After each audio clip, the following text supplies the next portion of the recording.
kulanti wanaagsan dawadayaal kuna soo dhawaada barnaamijka wararkii ugu dambeeyay ee Soomaaliya qodobadan maanta barnaamijkeena ku soo qaadi doonana waxa kamid ah fila Soomaaliya oo ku guul dareysatay qorshihii doorashada ee Somaliland kadib isdhiibadii Mahdi Guuleed sidee mucaaradku uga guuleysteen madaxweyne Farmaajo xog ayaan idinkaga soo gudbin doonaa insha Allah wararkii ugu dambeeyay doorashada aqalka sare ee maamulka Galmudug sanadaro ku sigtay inay waayaan kuraastooda iyo doorashada Galmudug oo xiise gaar ah yeelatay madaxweyne Farmaajo oo natiijo uusan ku farxin ka helay doorashada aqalka sare ee Galmudug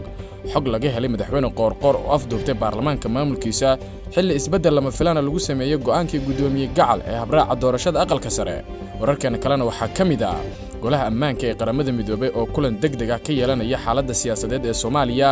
xilli khilaaf xoogan uu ka dhex taagan yahay madaxda ugu sarreysa dalka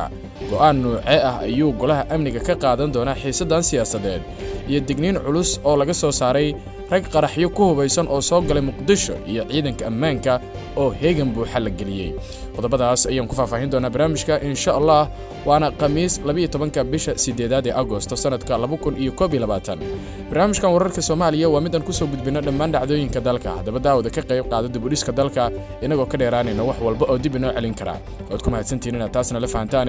fadlan la faafiyo wararka gaarsiiya saaxiibadeena idinkoo ku share gareynaya baraha bulshada mahadsanideen aynu ku bilowno wararkeena waxaynu eegi doonaa oo aynu ku hormaraynaa wararkii ugu dambeeyay ee doorashada aqalka sare ee maamulka Galmudug iyadoo ay noo soo socdaan qodobo kale oo ay kamid yihiin fila Soomaaliya oo ku guul dareysatay qorshihii doorashada ee Somaliland kadib isdhiibadii Mahdi Guuleed magaalada Dhuusamareeb ee caasimadda maamulka Galmudug waxaa ka dhacay maanta doorashada aqalka sare ee maamulka ee Galmudug ee sanadka federaalka ah ee Soomaaliya doorashada ayaa waxa ahayd mid aad u xiiso badan iyada oo ka hor doorashada xildhibaanada Galmudug iyagu lacag fara badan la siiyay iyo warar kale oo sheegaya inaysan ku qanacsaneen doorashada qabanqaabada doorashada ayaa saakadii hore waxaa si weyn looga dareemay magaalada Dhuusamareeb warar aynu helnay ayaa sheegaya in xildhibaanada Galmudug aysan ku qanacsaneen lacago ay bixiyeen murashaxiinta u taagan aqalka sare gaar ahaan kuwa la wato oo ay la tartamayaan dad malxiis ah oo ay iyagu soo qorteen 6 murashax ayaana bixiyay midkiiba lacag gaaraysa $2,000 halka murashaxiinta kale ee la wato aysan $1 bixin sida xogta aynu ku hayno waxayna taasi ka careysiisay xildhibaanada Galmudug oo markii hore filayay in lacag badan ka sameeyaan doorashada xildhibaanada qaar ayaa la sheegay in suurtagal tahay in ay markaasi la gediyaan murashaxiinta la rabo aqalka sare inay ku soo baxaan iyaga oo markaasi caradooda muujinaya waxayna arrintan walaac badan ku abuurtay murashaxiinta qaar oo ku sigtay kuraastooda inay waayaan murashaxiinta sida weyn cabsida u muujinaya waxa kamid ah Dhagdheer iyo waliba sidoo kale Dhagey iyo Cabdixakiin Macalin oo isaga golaha shacabka laga soo wareejiyay aqalka sarena iminka loo soo wareejiyay wararkii ugu dambeeyay ee doorashada oo wali ka soconaysa magaalada Dhuusamareeb ayaa waxay sheegaysaa in markaasi xildhibaanadaasi sanatarada ah ay iyagu cabsi xoogan muujinayaan isla wararkaas intaanan ka bixin xarunta baarlamaanka Galmudug ee magaalada Dhuusamareeb ayaa waxa markaasi laga aqriyay habraaca doorashada ee Galmudug ee aqalka sare goobta doorashada oo laga aqrinayay habraaca waxa la sheegay in codeynta doorashada aqalka sare ay tahay qarsoodi kursi kastana ay ku tartamayaan 2 xubnood isla markaana haddii qof uu tanaasulo ay codeyntu noqon doonto gacantaag shalay ayaa guddiga baarlamaanka Galmudug u qaabilsan doorashada aqalka sare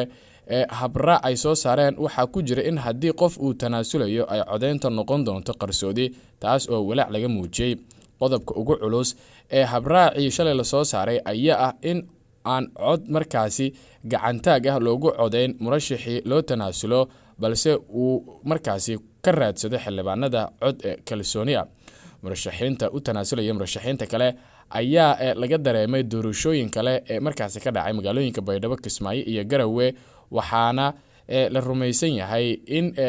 kalaabashada baarlamaanka go'aankii shalay uu ka dambeeyay madaxweynaha maamulka Galmudug Qoorqoor oo isagu kulamo aan caadi ahayn saacadihii la soo dhaafay la yeelanayay xubnaha markaasi kamid ah baarlamaanka dowlad goboleedka Galmudug kuwaasi oo iyagu warar aysan ku qancin madaxda sare ee Galmudug saacadihii u dambeeyay laga soo warinayay hadaba wararka ku soo kordha doorashada maamulka ee Galmudug wararkeena kale ayaan ku soo gudbin doonaa insha Allah markaana fila Soomaaliya ayaa iyadu ku guul dareysatay qorshe ay ka lahayd doorashada aqalka sare ee ka dhacaysa magaalada Muqdisho iyo mid golaha shacabka ee Somaliland iyadoo oo fila Soomaaliya ay dagaal culus la gashay gudoomiyaha aqalka sare ee baarlamaanka Soomaaliya mudane Cabdi Xaashi Cabdilaahi isla markaana ay si adag ula dirirtay iyadoo ujeedkeedu ahaa sidii ay gacanta ugu dhigi lahayd kuraasta gobolada waqooyi lagu dooranayo magaalada Muqdisho ayaa iminka wararka aynu helayno waxay sheegayaan in qorshahaasi uu guuldareystay. fila Soomaaliya ayaa markaan waxa ay isku dayeysaa in ay wada hadal iyo wada xaajoodyo la furto Cabdi Xaashi. kulamadii ugu dambeeyay ee ka dhacay magaalada Muqdisho ayaa waxaa garwadeen ka ahaa madaxweynihii hore ee Soomaaliya Xasan Sheekh Maxamuud kaasi oo isku keenay Cabdi Xaashi iyo waliba sidoo kale Mahdi Guuleed. wararka aynu ka helayno kulamadaas waxay sheegayaan in markaasi Mahdi Guuleed uu isagu isdhiibay isla markaana uu ogolaaday in la wada hadlo sidoo kalena la qaybsado kuraasta ee Somaliland oo uusan madaxweyne Farmaajo kaliya isagu boobin. arrintan ayaa waxa ay caqabad kale ku noqon kartaa doorashada madaxweyne Maxamed Cabdullaahi Farmaajo ee 4 sano ee soo socota. fila Soomaaliya ayaa qorshaheedu markii hore waxa uu ahaa inay meel cidla ka hesho kuraasta ee aqalka sare iyo aqalka hoose ee gobolada waqooyi ama Somaliland taasi oo ka dhacaysa magaalada Muqdisho ee caasimadda Soomaaliya. talaabadan ayaana arrin kale ee ku noqon doonta fila Soomaaliya. waa xagaag barnaamijka wararkii ugu dambeeyay ee Soomaaliya ayaad la socotaan warqaa TV ayaad naga daawanaysaan iminkana. golaha ammaanka ee qaramada midoobay ayaa waxaa la filayaa in khamiista gelinka dambe ay isugu yimaadaan shir ay uga hadlayaan xaaladaha ka jira xilligan ee dalka Soomaaliya iyo waxa u baahan in wax laga qabto si looga gudbo. shirkan oo ah mid xasaasi ah ayaa la sheegay in si gaar ah diiradda loogu saari doono arrimaha doorashooyinka Soomaaliya oo qaarkood bilowday dhaqaalaha ku baxaya iyo sidoo kale arrimo ay ka mid yihiin fatahaadaha. wakiilka gaarka ah ee xogayaha guud u qaabilsan Soomaaliya James Swan iyo madaxda AMISOM ee kuwooda ugu sareeya sida Francisco Madeira ayaa halkaasi ka hadli doona isla markaana waxa ay siin doonaan golaha ammaanka ee warbixin ku saabsan xaaladihii ugu dambeeyay ee Soomaaliya. wakiilka qaramada midoobay ee shirka ka qayb gali doona oo dhankooda khudbad ka jeedin doona ayaa waxaa la sheegay in ay faaqidi doonaan ballanqaadyo ay u sameyn doonaan dowladda federaalka ah ee Soomaaliya si dowladda looga taageero dhinacyada amniga iyo doorashooyinka. kulanka golaha amniga ee qaramada midoobay ay ka yeelanayaan xaaladda Soomaaliya ayaa ku soo beegmaya xilli xasaasi ah oo markaasi dalka ay ka jirto xiisad siyaasadeed oo u dhaxaysa madaxda ugu sareysa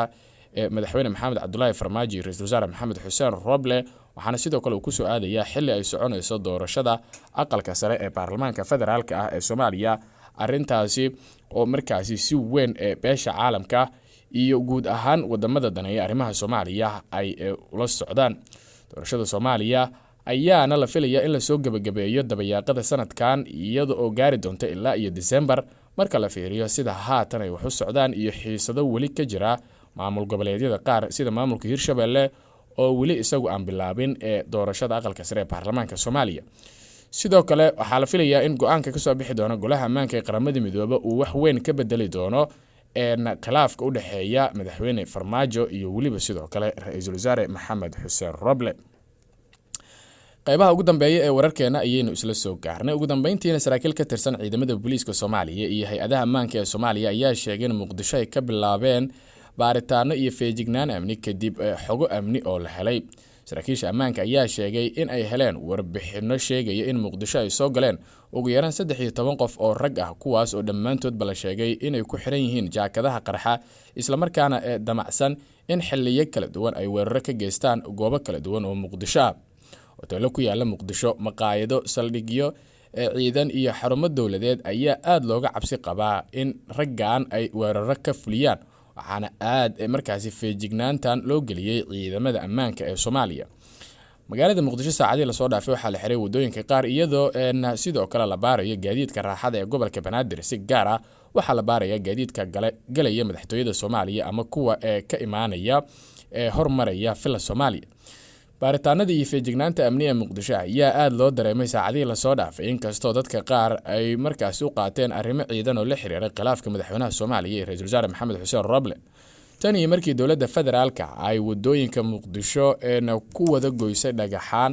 kooxda Al-Shabaab ayaa xeeladaha qaraxyada u wareejisay shakhsiyaadka isku soo xiraya jaakadaha qarxa